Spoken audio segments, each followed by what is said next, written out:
Messieurs, dames, Tanguy Koki.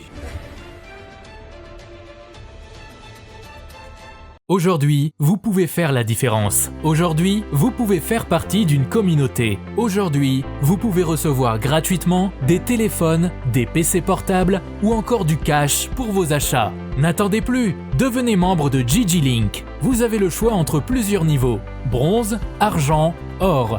En devenant membre de notre communauté, vous vous donnez la possibilité de naviguer sur GG-Link Store et GG-Link Pool Free, être informé des dernières informations d'emploi dans votre communauté, utiliser les produits américains à moitié prix, vendre ce que vous n'utilisez plus aux membres de votre communauté, recevoir des lots gratuits. Premier arrivé, premier servi. GG-Link souhaite fournir à chaque membre un ordinateur portable à prix mini. Nous souhaitons donner à chaque famille de la diaspora, de Kinshasa et de province, la possibilité de s'équiper en matériel informatique de qualité. C'est la raison pour laquelle nous vendons des PC portables neufs à partir de $149. Ne tardez plus, visitez gglink.com. Ne tardez plus, visitez gglink.com. Voilà, tokotanina Benjamin Mwanasuka po tokotana mozindo ya makamu. Ndeko makamu toloba awa elosala somo kotala modèle ba bundisi président Tshisekedi dans ce pays oyoka somo et surtout les kambo ya gratuité et enseignement de base wana Joseph Kabila Chadar ina bato nyonso makambo za somo oyo kobima. En tout cas ça na biso comprendre. Il y a des gens très méchants dans ce pays. Et ceux qui te l'ont sur la révélation, pour comprendre. On démarre. Benjamin, bonjour. Bonjour Papa Stéphane, bonjour Nabalandino, surtout il y a Eden télévision officielle, Oyo, Bazawana, Kocha Megana Bango, Kota Labiso, ko liker, ko partager vraiment. On est ensemble avec et Congo na motema, tout le monde doit ouvrir na matondi ya mingi. Très bien. Balanda biso na bokebi po Merci beaucoup. Tobandi na dossier à Liboso, il y a gratuité et enseignement de base. Et le coup André Bundisama Mingi, na début, il y a gratuité et enseignement de base. Et Bandakana, ministre Liboso, Ezalaka Willy Bakonga. Toyoki Sangoke Willy Bakonga a Bundisa gratuité, ma casse, c'est ya solo to ya lokuta. Oui, Willy Bakonga ba Bundisa ye, na famille politique na ye. Pour les cambouitales gratuité et enseignement. Et ça y est, mouta bundisa gratuité. Te mouta bundisa gratuité. La preuve en est que Marambo tout au vivre c'est parce que d'abord c'est un enseignant. Oh, il y a une école primaire, école secondaire, ayebi passe à classe n'engageza promoteur, il y a ba école. Et aujourd'hui ceux qui ont parmi ba biloko ou ba pilier au mokonzambo ro tout à tolo na campagne na ye, c'est entre autres la gratuité de l'enseignement. Et dans la gratuité de l'enseignement, c'était où ils allaient constitutionnel. Ça veut dire que comment qui la constitution que ban enseigner les batants à là s'il y a offert. Maintenant na rocha en application, il fallait causer la moi Mboka Félix, attends c'est que du Chilombo, a comme président de la République pour tout le monde à gratuité ou à salema. Et moto va penser que mon combat, il y a gratuité de l'enseignement, il y a Liboso c'était bien et bien Willy Bakonga. Et Ndeko wana a travaillé à Kitoko. Mais le problème est que manque de communication, na diabolisation où tout autour il y a personnalité ya Willy Bakonga. Parce que au moment à l'époque tant gratuité banda que je pense que batu ba pesaka fati chance. Ya ko baté gratuité wana ko simbate et ko simbate. Ba bosani que lokola ezali obligation constitutionnelle. Il fallait qu'ils aient la mise en application.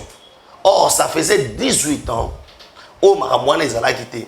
Et famille politique, il y a Willy Bakonga à l'époque, le PPRD na banani. Bazoua qui occasion balobi non, c'est maintenant qu'on doit bloquer les chefs de l'État. Bakoma qui côté la gratuité de l'enseignement. Balinga qui a exécuté na ba ordre qui ngakati. Parce que tu dois comprendre quelque chose papa Stéphane que na na gouvernement où les ministres travaillaient pour l'intérêt des individus. On a retenu le roi bomba ma tête au fanana yo awa ministre alo ba ke non na benga ki yemei. Ouais. Na benga ki yemei. C'est qu'il y avait un président de la République, il y avait aussi yemei. Yemei et bisakinga.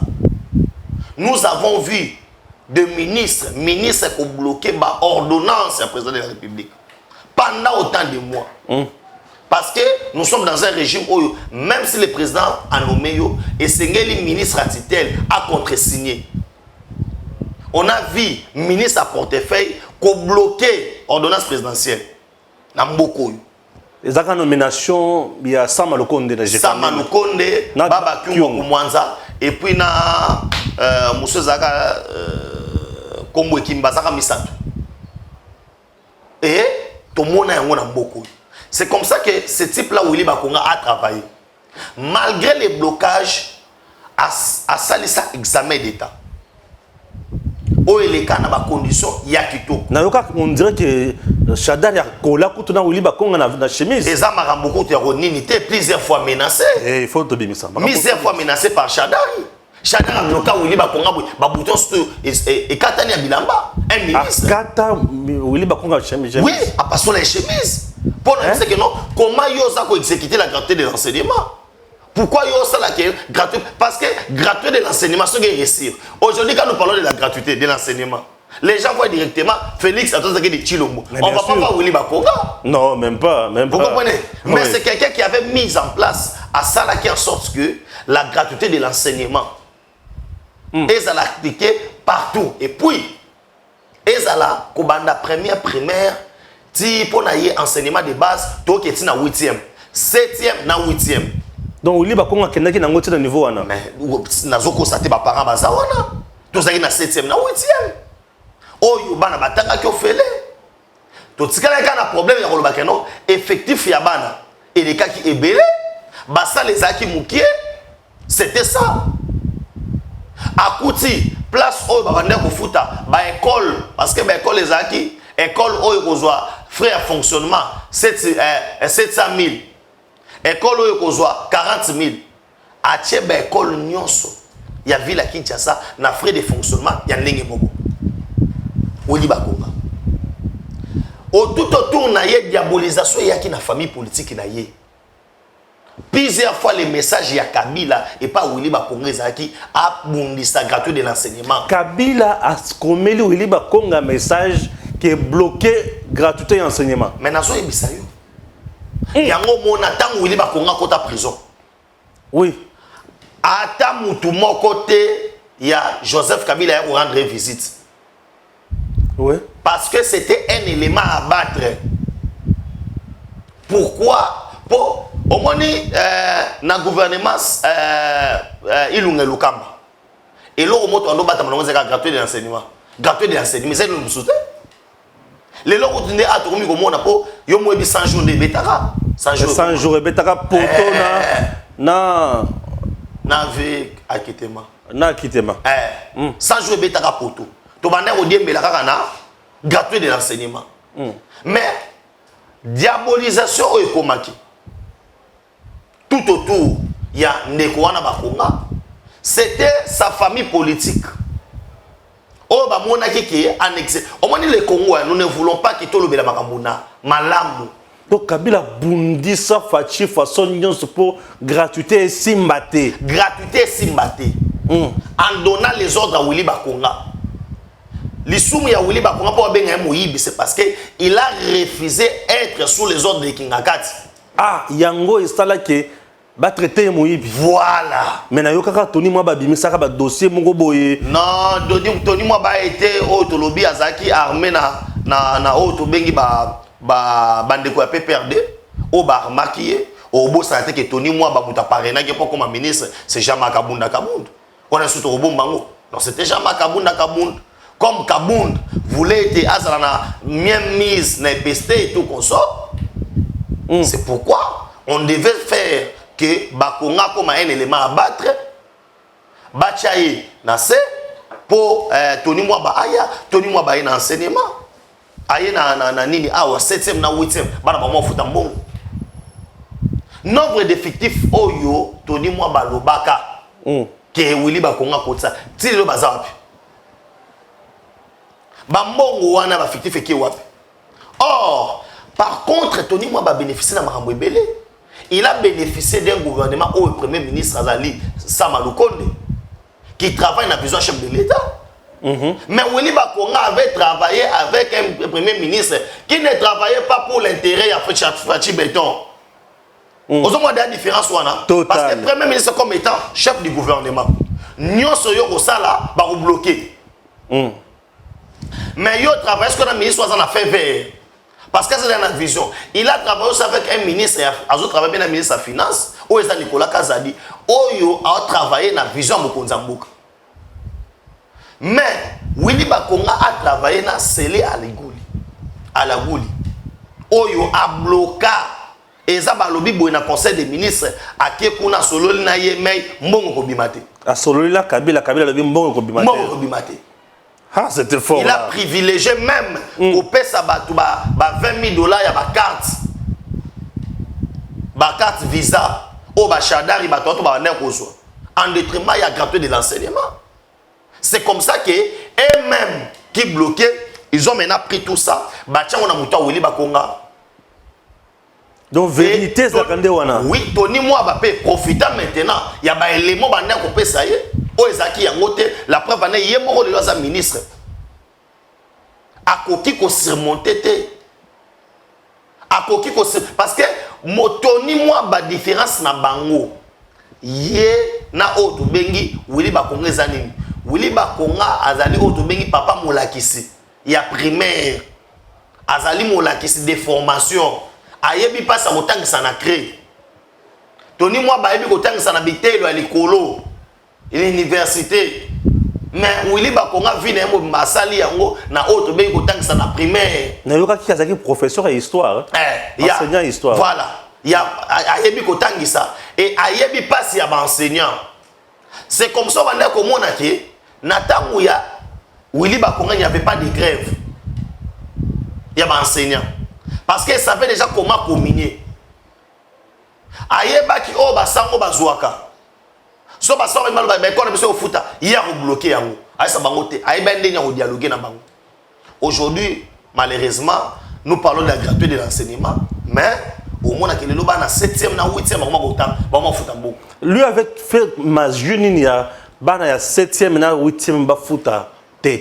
Mais avec l'épée de budget oh ba ndeko to ko bloquer il a se canalisé ka sa ko benga management te. Aujourd'hui, on a un ministre, pour moi, il y a une entreprise dans l'été, ils ont réalisé, ils ont réalisé, au moins, au Congo, si aujourd'hui, pourresse, entreprise dans l'État, Azali ministre a cité l'entreprise. N'est-ce pas ministre à portefeuille? Parce que yo, ozo finga. Nzete mozolinga manga nango mais manga wane uti wapi e uti neta panzete pono ni toke na source te oliga ka mango za kitoko ba meza nzeta manga te ngalinga nzeta manga te menalinga manga maintenant ni yolinga nzeta aujourd'hui si nous voulons parler de l'enseignement mutu oyo à mettre vision ya mokonzi ya mboka en application, il y a l'imbosso, il y a autre bengi enseignement, il y a gratuit de l'enseignement. C'est bien et bien Willy Bakonga. Mais on dit qu'il y a Ibambongo. Non. À Ibambongo, la preuve année. Ça va faire sur 2 millions de dollars américains. Papa Stéphane, oui. Libanga Boa Kana Moumou était là.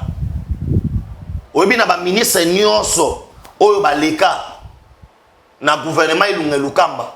Moto asale loko auto défendre la gratuité de l'enseignement c'est qui? C'est Willy Bakonga. Autant que l'angai ministre ni on a un impact. Tout banana ba ministre na mission mo IDPS. On a un impact na gouvernement wana ko lekani. Ministre ni yango o ezaki conseil des ministres Sili Fatia Bengiye a félicité que Moussala Kitoko. Combien de fois il a été publicité et pas pour konzamo que Moussala Kitoko. C'est pourquoi mon lelo et les gens étaient incapables de ça va preuve. Parce que les soi-disant preuves oyo toni moi batambola ki nango. Pour la que ça a comme le ministre.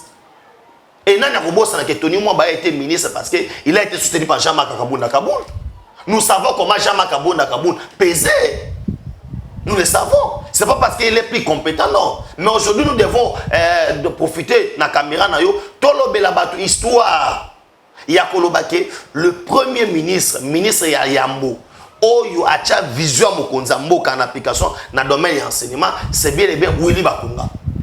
Mais comme sa famille politique, bazaki na posa ya a exécuter ba ordre mokonza mboka te, ba ke na presse en brandissant ba preuve ya lokuta que non azaboyibi abakisi ba nombre batu abakisi boy. Mais si ko ba nombre batu o nous subino beaucoup lobaka après contrôle, est-ce que lelo quelqu'un peut me dire que Tony moi batangwaye à côté que non ezaki na mbongo banda ko bima mbongo ndoko pesa boye o Willy Bakunga yibaki et mon anité. Donc aujourd'hui on peut dire que Bakonga était juste victime. Il y a biloko oyo bato ba créer contre lui pour rien. Voilà, il a été victime et puis de deux positionnement na choix pas parce que aujourd'hui na carte Équateur. Tant qu'il na carte Équateur, il y a des ministres d'État. O ba kenda te pas les ki Bakonga. O atikela ka mandat sénateur. Ke ko CDT tikaye bakanga ye tout effacer dans scène politique. Lelo oyo Bakonga asali o to bengi génération tshisekidiste.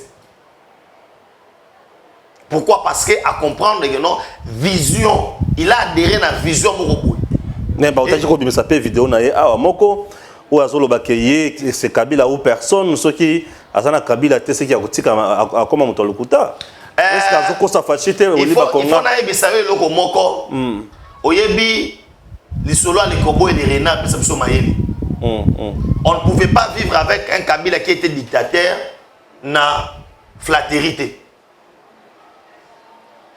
Et belé bazolo ba awa lelo bazaka ba pli Kabila c'est koleka Willy Bakonga. O ba jouer lelo. Obi ce pays on n'a pas besoin ya alobaka boui, asalaka boui non. Ce pays nous avons besoin de résultats. N'est-ce pas? Il avait mis en application la gratuité de l'enseignement, vrai ou faux? Vrai. N'est-ce pas? Abunaka pour la gratuité de l'enseignement, vrai. N'est-ce pas? À comment à niveau ya bazo bomanana bandeko ya PPRD. S'il est kabiliste, soit qu'il y a l'ingaki Kabila ou le Kamakasi, tout le monde a rabattu ma côté ma prison. Ah, Kabila fait la délégation. Tout le monde a maman qui est mango. Pourquoi n'y a Willy Bakonga maman qui est nakité? Ah, là je ne sais pas. Ah, allez-y comprendre. Parce que Zaki sende oyo et kangami bandeko. Nakati ya kingwa akwa et kangami bango la carte de l'enseignement. Yon ndenge ni nyoko sala ki carte de l'enseignement et simba. Mais moi je suis le ministre pour le peuple congolais. Le peuple congolais va me juger. C'est tout. Pourquoi aujourd'hui tu fais tout à l'heure? Oh, mais tout résolu dans ma lame. Imagine yango oyo Bakonga salaka pour 7e na 8e batanga au félé. Tu veux me dire qu'aujourd'hui Tony moi bazana effort moko tazo sala pour na point wana? Non, Tony Mwaba a sa musana ye a bénéficié de la confiance en Mokonza Mboka. Tony Mwaba a travaillé dans des conditions oyo ya kitoko la preuve année azana premier ministre oyo azo accompagner Mokonza Mboka na vision na ye azape na premier ministre à finance ou azo accompagner mais il n'a pas si comme manager malamu auprès du gouvernement chose que Bakonga avait fait pour to comme na 7e na 8e et à la gratuit. Très bien. Merci. Chers compatriotes, tant on a yebi sarabino que na loi la bakuna makambo eza boroyoka pe boroyoka makambo bochanga tembe.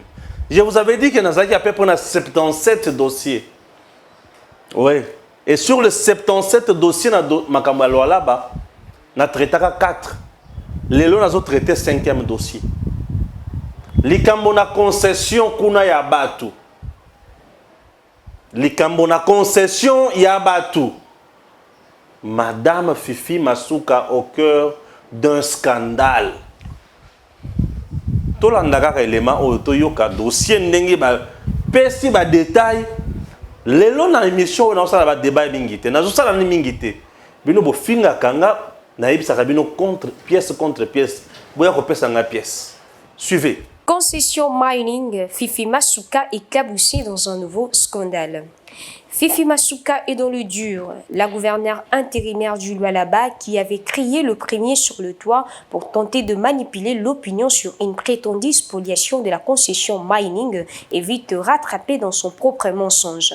De bonnes sources, on apprend que c'est elle qui veut d'ailleurs arracher cette concession revenant de droit à la famille Mining depuis 1984 pour la céder à l'entreprise minière Kamoa. Saisie par les services locaux des affaires foncières, lettre du conservateur avec accusé des réceptions à l'appui, la gouverneure qui a raccroché le ministre Sakombi au nez est éclaboussée dans cet énième scandale. Pourtant, elle prétendait n'avoir jamais été informée. Preuve une fois de plus que la mafia s'est installée au sommet de la province du Lualaba depuis le départ de Mouyège. Fifi Masuka joue gros dans cette affaire où elle est accusée par la société civile locale de vouloir exproprier d'autorité la concession mining pour la céder à Kamoa contre des espèces sonnantes et trébuchantes. Dans son schéma, elle a été bloquée par la lucidité des services techniques des affaires foncières qui ont conclu sur base d'un acte de vente de 1984, d'un acte de signification du jugement du 12 mars 2019 que la concession querellée appartient bel bien à la succession mining. D'ailleurs, tous les éléments du dossier lui avaient été transmis par les services locaux des affaires foncières. Le cabinet de Madame la gouverneure du Lualaba avait bel et bien accusé réception le 6 octobre de la correspondance du chef de bureau cadastre datée du 5 octobre signée par Monsieur André Kanik Sache à Mouround. C'est au nom du conservateur en séjour privé au Canada. Les courriers portaient transmission de projet des 56 contrats d'occupation provisoire de la ferme Succession Mining Yav à Mining. Comme soubassement, les services fonciers a aligné un contrat de vente avec la République, signé le 18 août 1984. Un acte de signification du jugement du 12 mars 2019 a expliqué à Ouragan.cd un avocat au parfum du dossier. Dans sa manipulation légendaire, s'indigne un élu local. Fifi Masuka et son groupe avaient trompé l'opinion locale que le chef de bureau d'Orna a été arrêté alors qu'il tentait de se soustraire avec un faux certificat d'enregistrement. Vérification faite, un autre mensonge. Le chef de bureau prétendument arrêté est bel et bien chez lui, comme aussi les conservateurs de titres immobiliers Mathieu Mayani. Aucun acte de vente est signé par Sakombi Molendo. Le ministre national des Affaires foncières Sakombi Molendo n'a signé aucun acte de vente de la concession mining. Sa lettre est adressée au conservateur des titres immobiliers de Kolwezi après analyse du dossier par les services techniques compétents conformément à la loi est claire. Nulle part il a été fait mention de vente. Le drame, c'est que la gouverneure intérimaire ne s'est pas donné la peine de pénétrer même une minute la correspondance de Sakombi du 9 septembre 2022 qui réagissait au courrier lui adressé par l'avocat de la famille Mining Yav à Mining. Avec jugement à l'appui, maître Kifwabala Tekila a prouvé noir sur blanc l'appartenance de cette portion de terre à sa cliente. Comme soubassement, les services fonciers a d'ailleurs aligné un contrat de vente avec la République du 18 août 1984 et un acte de signification du jugement du 12 mars 2019. Méticulé, Sakombi rappelle le fait dans sa lettre. Il est établi au regard des éléments du dossier que le propriétaire décédé Mining Yav à Mining avait conclu un acte de vente avec l'État congolais représenté par l'ancien commissaire d'État aux finances et budget. Le 14 août 1984 sur la ferme Moussoka située à 30 km de Kolwezi. Je suis saisi par maître Kifwabala Tekila Aya, agissant pour le compte de la succession Mining Yav à Mining, représentée par sa liquidatrice Madame Mining Kadid Claire. De l'analyse de pièces annexées à cette correspondance, il rappelle que feu Monsieur Mining Yav à Mining avait conclu un acte de vente en date du 14 août 1984 avec l'État congolais, représenté par le commissaire d'État aux finances, budget et portefeuille au sujet du patrimoine des entreprises dénommées Ferme de Moussoka Ndata, située à 30 km de la ville Kolwezi dans le territoire de Mouchacha d'une superficie de 50 000 hectares, a écrit au conservateur des titres immobiliers de Kolwezi, Mathieu Mayani, le ministre national des Affaires foncières, dans sa correspondance datée du 9 septembre 2022. L'acte de vente conclut avec la République subordonnée l'établissement de titres fonciers et immobiliers qu'après le paiement total des sommes convenues au bénéfice du Trésor public.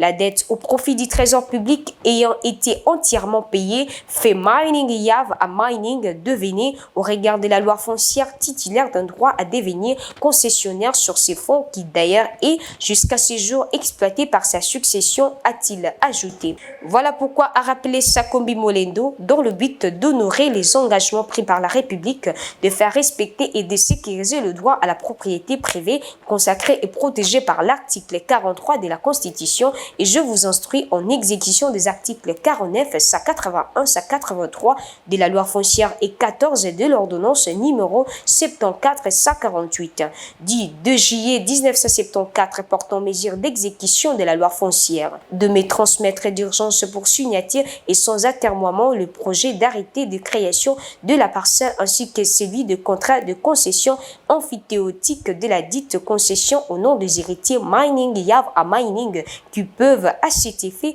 vous approcher pour les formalités d'usage, a souligné Sakombi se référant aux éléments du dossier lui transmis. La campagne de sape de Masuka contre Sakombi. En analysant le fait, on se rend compte de la médisance. Il n'y a aucun acte de vente, aucun acte de lotissement pris par Sakombi Molendo. Curieusement, Fifi Masuka s'est empressé de descendre le ministre national des Affaires foncières via ses robots communicants. Pour nuire à Sakombi, elle a même prétendu qu'il ne l'a pas mise en copie alors que tous les éléments du dossier ont été transmis à son cabinet par le soin des services locaux des affaires foncières.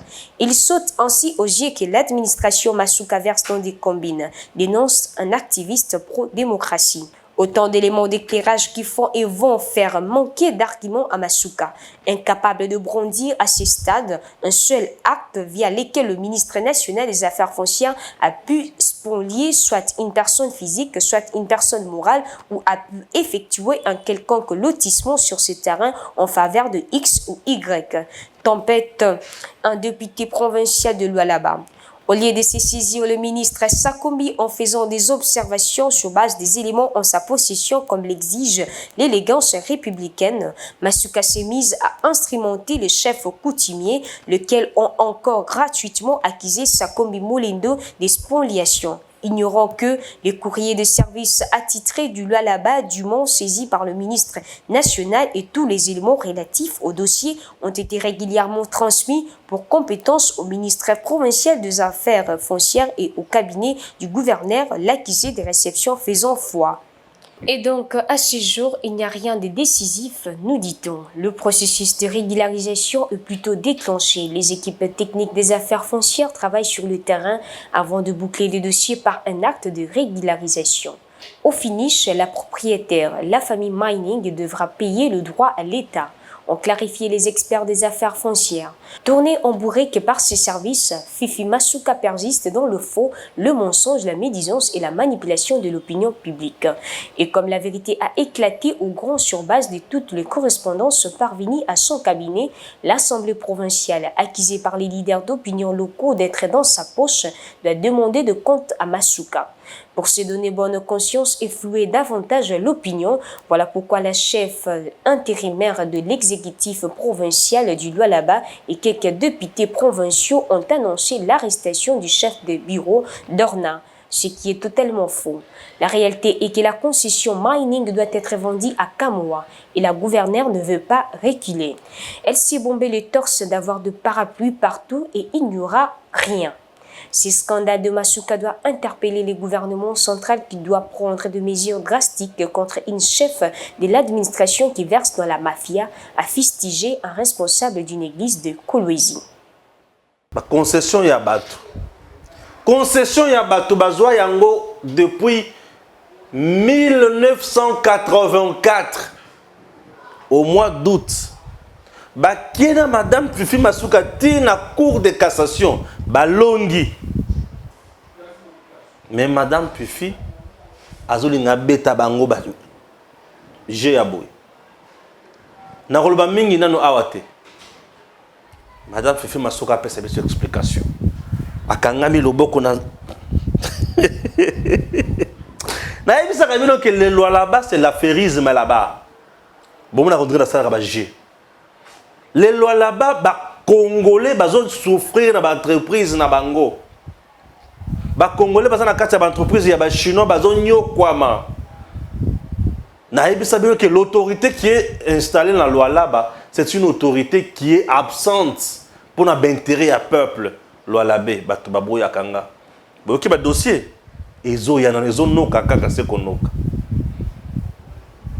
Alobi na batu kuna ke ya za na ba relation minene bisika minene. Parapluie menene muto kosala eloko te aza lupango biloko ya bato atekelango apesa ngo na entreprise mususu minière kamoa eloko ya bato non eloko ya bato et paraît-il que yende muto za na posa sala nini azwa asomba yango ya bato oza gouverneur to oza maire de la ville politique sala musala na yo et comme na biloko ya bato ndenge nini et bato kuna bazo silika balobi mais état de droit ya fachi yango yo awazolo bakaka ifachi est-ce que fachi ndozo tinda ye asala makambo botala bisika bazo kotisa fachi na lwalaba Benjamin Mwanasuka. Non papa Stéphane, est-ce que na intervenir moi moké ba il faut ba yeba boy ba gouverneur ba za ba représentant chef de l'état na ba province nyo surtout gouverneur asala mabe na province wana bazo yinande chef de l'état so ngai na onde to fandaka awa tozalaka fachi ou rien. Bien sûr. Est-ce que tu vas comprendre le logo wana? Fachi ou rien, pourquoi? Parce que Fachi a un bilan à présenter. Oui. Na 2023 par peuple congolais. Tant qu'on comme na loi là-bas. Bakobe la Fachi Moibi. Oh, obe la Moibi te. Pour gouverner na yo tchaki abande roboto la bisobi biloko. Voilà. C'est pourquoi nous quand Marambouze Amabe nous venons dénoncer. Et ça, mais pas chef de l'État. Mais au travers de cette émission, Eden, chef de l'État Rolanda Yango, a compris que non, là-bas, il y a un problème. On n'a pas un problème particulier dans Otobengi Fifi Masuka, comme étant individu, comme étant Madame la Madame la gouverneure. Bon, n'habitez soit à vice. Madame vice-gouverneur, gouverneur est d'intérim. Ah, ok. Pour le pétrolier, tes statuts juridiques na eza flou. Bon, anarchie totale. Voilà. Oui. Madame azosala oto bengi koboto la biloko abatu. Bakangi loboko na sac. Mais non seulement ça. Agangeli ministre des affaires foncières. Non seulement wana. Alingi ala kisama muto asala na loi la bake. Eza ye muto asala ngo. Or, elle est irréprochable. Azoko exécuter des visions ya mokonzi ya mboka. Azuka Samba, Azupius Romain Roland, Azumwasi Oyo Seki, politique muntu, kaka ba journaliste ya Kabila. Oyo ba supporta ka fachite wana. Nde bazo kim de communiquer pour nous. Mais yazaka mutu ya Kabila. Yazaka mutu ya Kabila. So il le za na bato. Oyo bi il faut to la tola na makambo ndenge ezali. Mama Fifi Masuka za populaire na Lualaba te. Lualaba eza ba kolo na ngo. Loko mama Adel Kai. Ba Richard Mouyej, Manguez Mans. Vous comprenez? On va mettre la bande de touche. Ce qui est Richard Mouyej, il ne faut pas zonger dans la province. Ba ibi sabatu. Comment l'élection ça m'a gouverneur a? Comment dans la élection ça la midi? Pourquoi? Ah bah c'est bien sûr ça dans le. Vous comprenez? Les lots oyo sikoyo ba intérêt à ba congolais na ba entreprise ba mining wana ezate. Chinois na chinois bazonyo kola pourquoi parce que otobe entourage mobimba ya Masuka baza na même mise na kati ba carré mina ba entreprise wana sur intérêt ya ba congolais zate. Il paraît que yene muto apesa sur kabunda carré minier.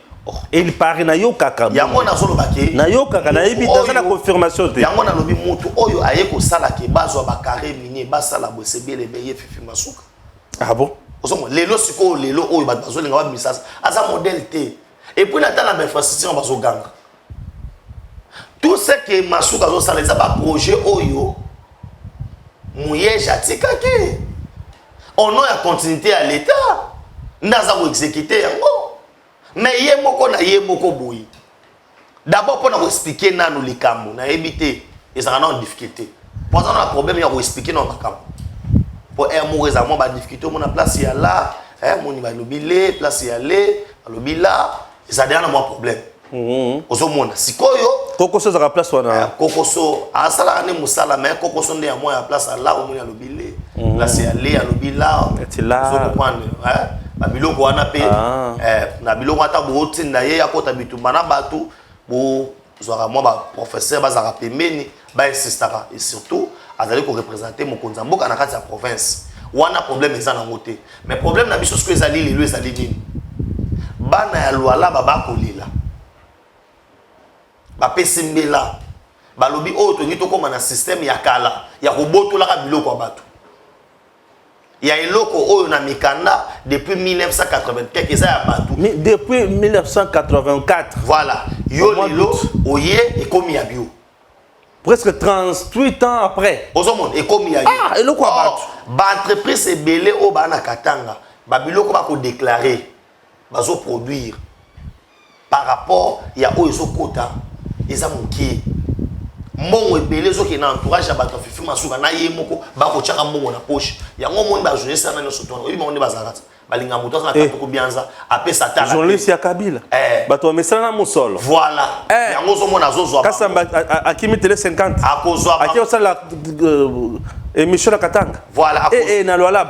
Non. Akozwa bang. Yango moni via sepeli. Destination na bango na mitoto ekomi pa ya fifi masuka parce que aibi ko manipuler ba billet de banque. Tokolo Katumba bi Katumbi bise. Oh, Mexico yo so otali siko ndenge za wana ozomona ke province ba ko nyokoma. Ba osa misala ba société wana. Bazozala mal payé, maltraité. Maltraité. Elle n'est pas là. Et pourtant mokonza mboka tango akendaka tikele ba instruction claire. Et sengeli bato ba osala ba entreprise wana batonga ka ba travailleurs. Batonga ba centre de santé. Tout ça est athée. Ça l'utilité na population locale. Ozomona ba pesa population locale misala. Mais place wana na mona ka baganga mama fifi masuka tongi boy. Mama fifi masuka sali boy. Mais boy bisa biso pe. Conditions de vie à travailler. Maman Fifi Masuka essaie d'inspecter combien d'entreprises. Azuba décision nini. Ozomon. Wana ba benga kayango ba décision o ya koyoka kozwa nde benga ba décision moboy o ezali pour na intérêt ya communauté mobimba. Et paraît-il qu'elle aurait même instrumentalisé ba chef coutumier Mususu pour ba côté là. Bon, ozomona ba biloko wana nous savons au moins biso le tozabu to tina opposition. Toyebi ne ba diabolisaka mutu. Toyebi ne ba kosaka mutu likambo lokuta. Toyebi ne ba maka likambo ya solo. So otala ba biloko wana nyonso to wana azolinga asala makamoyo oye azate. Mama Fifi problème les anines. Azana posa azana leadership. Ya grand katanga mobimba. Ne problème na ye. Baba na kotanga kaka ye. Oh, bakotanga kaka ye na mbongo to na musala. Na musala. Bakotanga ye na musala. Mais yali batanga ye pour na mbongo. Paraît-il que ba lobby qui azana ba parapluie belé. Pour ministre il y a affaires foncières paraît-il que ba gangeli makasi. Ya mona zoloba wana sike ministre pas miyebité. Gouverneur a gangela ministre. Et so mo Congo lengi. Tozana état de droit.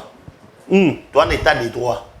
Yango bandeko mususu bazokoma bakonzi balimbisa ata so bayi musala bango te ngamu wanga Benjamin mona suka ministre affaires foncières mama Fifi agangeli ngai bon na ebite mukolongo so ozandenge ni bona ko chai na place na yi. Voilà, c'est un dossier. Oh, ils allaient première partie, beaucoup de choses, des détails, mususu bobanga na binote bato o banyoko la peuple na tikaka bango na kimiete.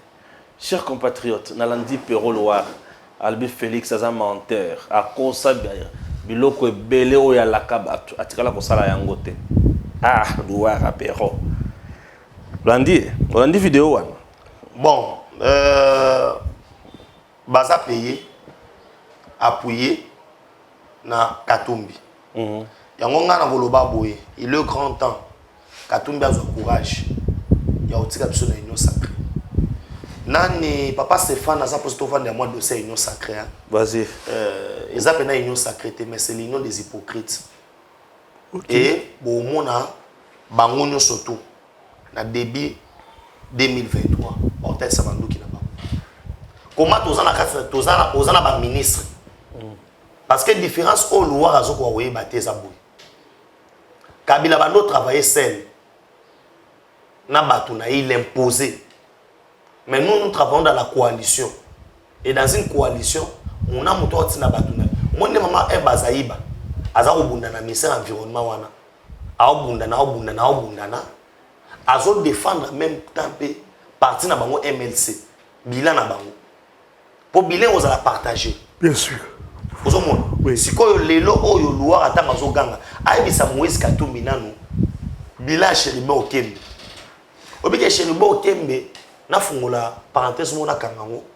À se permettre que l'entreprise va libanais ko pesa bango marché de gré à gré on ça va permis na Congo. Na yiki sur le permis wana, na yiki sur le permis. Alice ba fandité amoni loko la ministère wana ezanda kuna ye to lupangu na ye o ako se destina tonga lobiki non bobuki la nganda ko bocha moto mususu. Mais c'est pas comme ça que ça se passe. Ba ça la capelle d'offre ba entreprise belé. Yo kamata ba libanais mo et puis le droit a permis de conduire ba wana ezana no mabe ko pesa ba étranger. Congo est incapable de leur ba machine ya ko permis de conduire. Permet zani. Ezaka moi plastique na boké boït. Comment to rosala ngote?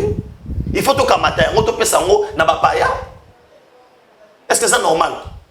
Wana na ni ministre ya Katumbi. Il est grand temps. Tolo ba na vérité na rata union sacrée oyo. Comme ça, au moins ni Pierrot tangazoloba. C'est que c'est hasard ridicule. Pour mon temps foutagaye. Mon temps ça la guerre yazala. Hasard kata gouvernement. Na wa ministre. Parce qu'on combat cette guerre on a les Camerounais. Parce que les ministres sont là. Mais et comme ils vont des bololo. Parce que Katumbi ne veut pas être ridiculisé. Il sait que soit le Bilelo qui a quitté l'Union sacrée. Aucun de ces ministres n'a d'ailleurs. Et ils ont un échec politique. Tigana bien Milarana qui n'est pas au souka. Mais les gens comprennent que belé. Aujourd'hui, Nabi Sakio qui Dieu va nous garder. Misolo et comme on a to kita na ba province. En 2023, on va esquisser sur l'autorisation de la plateau à Boïté. En 2023, on va rozalake. Fifi masuka saki boy. Tokei to tales ka sala kiango. Te asala kiango te bana mboka biso to komiawa. To moni angote. Et là boy, to kita na ba entreprise. Papa, kala boando ko tsa combien? O te kala, to ndo ko tsa 2 millions na kesa leta. Lo mo ko tsa 12 millions. Te ministre oyo performance na yango. To komi na tango to kina moment habilité. Nga papa na ngai et oncle na ba do sangelo moko. So tangabi ngai o ayo ko so tanga kai abi nga wana talinga te. Problème na ngai inde na fin de l'année. O ila nga ba do ngo chilete. O ila nga chilete. Pona yeba performance na yo. Eza lika munde to mo ke nende na niveau ya chilete. To yeba chilete na yo eza na compte nini. Aujourd'hui, mon konza mboka mamo ya sali na tamuke. Ils ont Kabila c'est à 18 ans. Mais Pierrot Louara azam tolo bate. Oh vient na kamita to na mona ki Twitter ki. Ozam tolo bate. Le peuple congolais baza ba témoin au moins le ba réalisation mon konza mboka. Depuis le vanium depuis ba sala ba homme.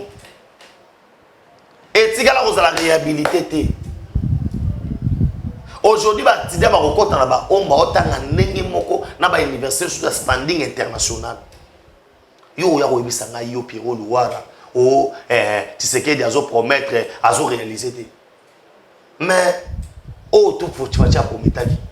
Il y a une réalisation. Kabila Tiki, Zela ya Goma na Bukavu, na Mabele Boye, ba 2 semaines pour Bako. Les gens Zela ya Ngwani Bandi, Makadam. Mujima eka n'en parlons pas. Banzelo to anda kolela o kalamba bout ebo tout.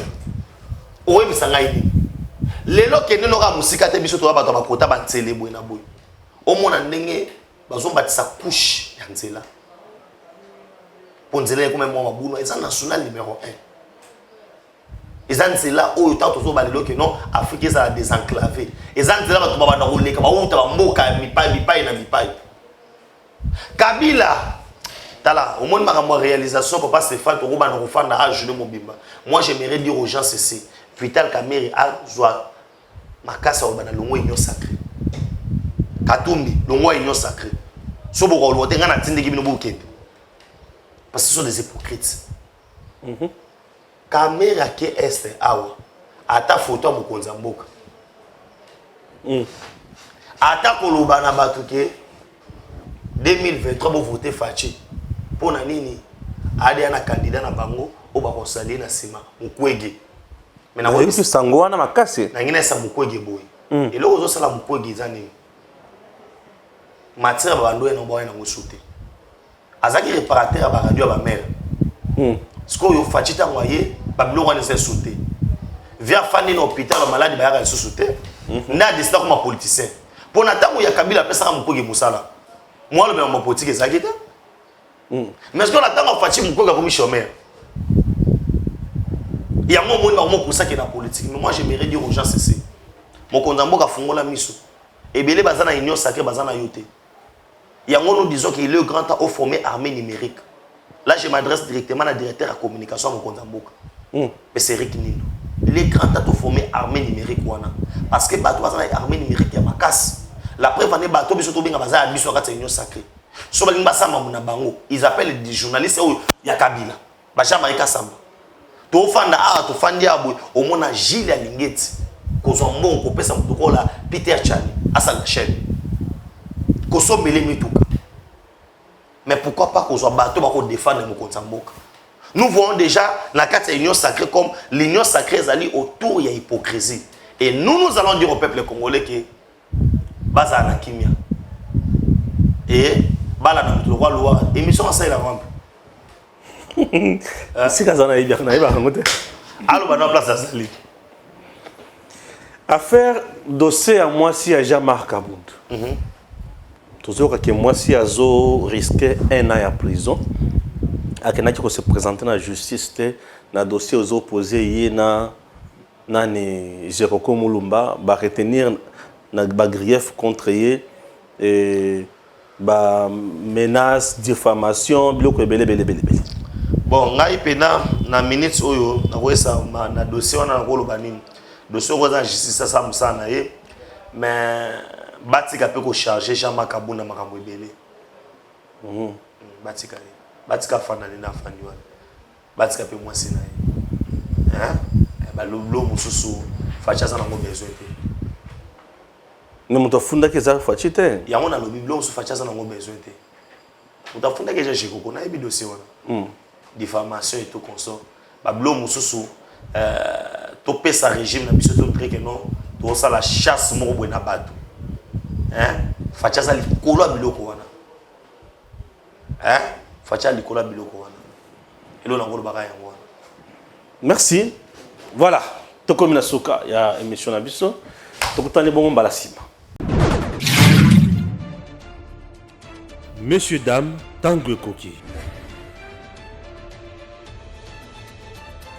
Aujourd'hui, vous pouvez faire la différence. Aujourd'hui, vous pouvez faire partie d'une communauté. Aujourd'hui, vous pouvez recevoir gratuitement des téléphones, des PC portables ou encore du cash pour vos achats. N'attendez plus, devenez membre de Gigi Link. Vous avez le choix entre plusieurs niveaux, bronze, argent, or. En devenant membre de notre communauté, vous vous donnez la possibilité de naviguer sur Gigi Link Store et Gigi Link Pool Free, être informé des dernières informations d'emploi dans votre communauté, utiliser les produits américains à moitié prix, vendre ce que vous n'utilisez plus aux membres de votre communauté, recevoir des lots gratuits. Premier arrivé, premier servi. Gigi Link souhaite fournir à chaque membre un ordinateur portable à prix mini. Nous souhaitons donner à chaque famille de la diaspora, de Kinshasa et de province, la possibilité de s'équiper en matériel informatique de qualité. C'est la raison pour laquelle nous vendons des PC portables neufs à partir de $149. Ne tardez plus, visitez gigilink.com. Ne tardez plus, visitez gigilink.com.